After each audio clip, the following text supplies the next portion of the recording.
ఓం ఓం శ్రీ గురుభ్యో నమః. ఓం నమో బ్రహ్మాదిభ్యో బ్రహ్మ విద్యా సంప్రదాయకర్తృభ్యో వంశర్షిభ్యో మహద్భ్యో నమో గురుభ్యః. శృతిస్మృతిపురాణానాం ఆలయం కరుణాలయం నమామి భగవత్పాదం శంకరం లోకశంకరం. శంకరం శంకరాచార్యం కేశవం బాదరాయణం సూత్రభాష్యకృతౌ వందే భగవంతౌ పునః పునః. ఈశ్వరో గురురాత్మేతి మూర్తిభేదవిభాగినే వ్యోమవద్వ్యాప్తదేహాయ దక్షిణామూర్తయే నమః. ప్రశ్నోత్తరి 8వ శ్లోకము 25వ ప్రశ్న నుంచి. కిం భూషణాత్ భూషణమస్తి శీలం తీర్థం పరం కిం స్వమనో విశుద్ధం కిమత్ర హేయం కనకం చ కాంతా శ్రావ్యం సదా కిం గురువేదవాక్యం. కిం భూషణాత్ భూషణమస్తి, ఆభరణములలో కల్లా కూడా శ్రేష్టమైనటువంటి ఆభరణం ఏది? శీలం సర్వస్య భూషణం, శీలము ఉత్తమమైనటువంటి ఆభరణం. తీర్థం పరం కిం, ఉత్తమమైనటువంటి తీర్థస్థానం ఏది? స్వమనో విశుద్ధం, విశుద్ధమైనటువంటి మనస్సు ఏదైతే ఉంటుందో అదే ఉత్తమోత్తమైనటువంటి తీర్థము. గంగా తీర్థానికి వెళ్దామా, నర్మదా తీర్థానికి వెళ్దామా, తీర్థక్షేత్ర సందర్శనకు వెళ్దామా, ఎన్ని చేసినా మనోమాలిన్యము తొలగకపోతే అవన్నీ పై తీర్థ సేవనలే అవుతాయి. కిమత్ర హేయం, హేయం అంటే వదిలివేయవలసినటువంటిది, హేయమైనటువంటిది అంటాం కదా. ఈ సంసారంలో విడువు తగినటువంటివి ఏవి లేదా ఏవగింపవలసినటువంటివి ఏవి? కనకం చ కాంత, ధనము స్త్రీ. శ్రావ్యం సదా కిం, ఎల్లప్పుడూ మనస్సు పెట్టి శ్రవణం చేయవలసినటువంటిది ఏది? గురువేదవాక్యం, గురూపదేశము మరియు వేదోపదేశము. 9వ శ్లోకము 29వ ప్రశ్న నుంచి 29, 30 ప్రశ్నలు 9వ శ్లోకంలో. కేహేతవో బ్రహ్మగతేస్తు సంతి సత్సంగతిర్దాన విచారతోషాః కే సంతి సంతో అఖిల వీతరాగా అపాస్తమోహా శివతత్వనిష్ఠాః. కే హేతవః బ్రహ్మగతేస్తు సంతి అంటే పరబ్రహ్మ ప్రాప్తికి సాధనములు ఏంటి? హేతు అంటే ఇక్కడ సాధనం. పరబ్రహ్మ ప్రాప్తికి సాధనములేవి? సత్సంగతిర్ దాన విచారతోషాః. దానం 3 రకాలు: సాత్విక, రాజసిక, తామసిక దానాలు. ప్రత్యుపకార బుద్ధి లేకుండా, ఫలాపేక్ష లేకుండా, అవసరాన్ని గ్రహించి దేశకాల పరిస్థితులకు అనుగుణంగా చేసేటువంటి దానం సాత్విక దానం. పాత్రతను ఎరిగి దానం చేయాలి సాత్విక దానం. సో సత్సంగము, సాత్విక దానము, తత్వచింతనము, సంతోషము. ప్రశాంతంగా ఉండేటువంటి వాడు నిరంతరం సంతోషంగానే ఉంటాడు, ఆనందం. ఇవి పరబ్రహ్మ ప్రాప్తికి సాధనములు. సత్సంగత్ము, సాత్విక దానము, తత్వచింతనము, సంతోషము. ఈ 4 మనకి ఉన్న దాంట్లోనే దానం చేయండి.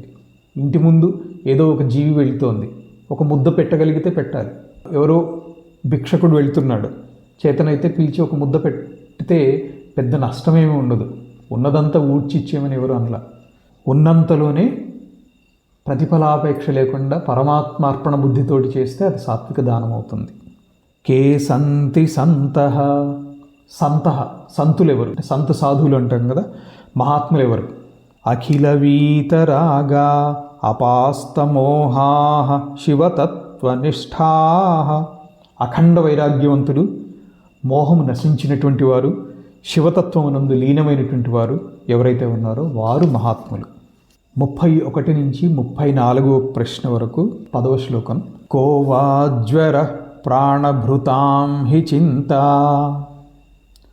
మూర్ఖోస్తి కో యస్తు వివేకహీనః కార్యాప్రియాకా శివ విష్ణు భక్తిః కిం జీవనం దోష వివర్జితం యత్. కోవాజ్వర ప్రాణభృతాం, జీవులను ప్రాణులను అందరినీ కూడా తీవ్రముగా పీడించేటువంటి జ్వరం ఏది అంటే చింత. చింత చితి సమానం. చితి మనిషి ప్రాణం వదిలిన తరువాత దహిస్తుంది. చింత మనిషి బ్రతికి ఉండగానే దహిస్తుంది. మూర్ఖోస్తికో, మూర్ఖుడెవడు? యస్తు వివేకహీన, నిత్యానిత్య వస్తు వివేకం లేనటువంటి వాడే మూర్ఖుడు. కార్యప్రియాకా, ఇష్టంగా చేయవలసినటువంటి కార్యం ఏంటి? శివ విష్ణు భక్తి, శివుని యందు లేదా విష్ణువు యందు లేదా ఇద్దరి యందు అవ్యాజమైనటువంటి నిర్హేతుకమైనటువంటి భక్తి కలిగి ఉండాలి. కిం జీవనం, ఉత్తమమైనటువంటి జీవనం ఏది? దోష వివర్జితం యత్, ఎట్టి దోషములు లేకుండా అట్లీస్ట్ ప్రయత్నం చేసి దోషరహితమైనటువంటి జీవనాన్ని గడపటమే ఉత్తమ జీవనం. 11వ శ్లోకం 35 నుంచి 38వ ప్రశ్న వరకు. విద్యాహికా బ్రహ్మగతి ప్రదాయ బోధోహికో యస్తు విముక్తి హేతు కో లాభ ఆత్మావగమో హియో వై జితం జగత్కేన మనోహియేన. విద్యాహిక అంటే విద్య అనేటువంటిది ఏది? దేనిని విద్య అనాలి? బ్రహ్మగతి ప్రదాయ, ఏ విద్య అయితే బ్రహ్మ ప్రాప్తికి సాధనమవుతుందో, బ్రహ్మతత్వాన్ని ప్రాప్తింపచేస్తుందో అదే విద్య. బోధోహికో, నిజమైనటువంటి బోధ ఏది? నిజబోధ ఏది లేదా జ్ఞానం ఏది? యస్తు విముక్తి హేతు, ముక్తిని కలిగించేటువంటిదే నిజమైనటువంటి బోధ. కోలాభ, నిజమైనటువంటి లాభం ఏంటి? వాస్తవమైనటువంటి లాభం ఏంటంటే ఆత్మావగమో హియో వై, ఆత్మజ్ఞాన ప్రాప్తియే నిజమైనటువంటి లాభం. జితం జగత్కేన, ఎవరి చేత ఈ జగత్తు జయించబడినటువంటిది అవుతుంది? జగత్తును జయించినటువంటి వాడెవడు?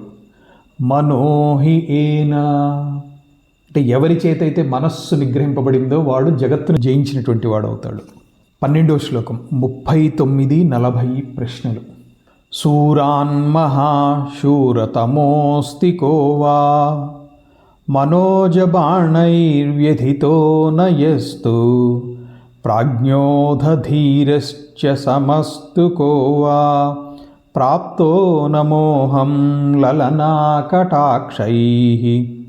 శూరాన్ మహాశూరతమోస్తి కోవా, శూరులలోకెల్లా మహాశూరుడెవరు? మనోజబాణైర్వ్యధితో నయస్తు, మన్మథుని బాణములచే వ్యధకు లోని కానటువంటి వాడు ఎవరైతే ఉన్నాడో వాడే మహాశూరుడు. ప్రాజ్ఞోధీరశ్చ సమస్తు కోవా, విజ్ఞుడు ధీరుడు సమదర్శి అయినటువంటి పురుషుడు ఎవరు? ప్రాప్తో నమోహం లలనాకటాక్షైః, కాంత యొక్క ఓరచూపులకు మోహితుడు కానటువంటి వాడు. సమానార్థము గీతలో కూడా యం హిన వ్యథయంత్యేతే పురుషం పురుషర్షభ సమదుఃఖ సుఖం ధీరం సోమృతత్వాయ కల్పతే. ద్వితీయాధ్యాయంలో 15వ శ్లోకం అది. ధీరుడైనటువంటి వాడు సుఖదుఖములను సమానంగా చూస్తాడు, వాడే ధీరుడు. ఇంద్రియముల సుఖ సంయోగములు చలింపచేయచాలు, అట్టి ధీరుడే మోక్షార్హుడు. ఓం సహనావవతు సహనౌ భునక్తు సహ వీర్యం కరవావహై తేజస్వినావధీతమస్తు మా విద్విషావహై. ఓం శాంతి శాంతి శాంతి. శంభో శివ శివ శివ శివ శివ శివ. శంభో శివ శివ శివ శివ శివ శివ.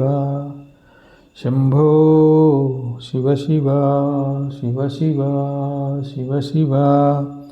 నారాయణ నారాయణ నారాయణ. హరి ఓం తత్సత్.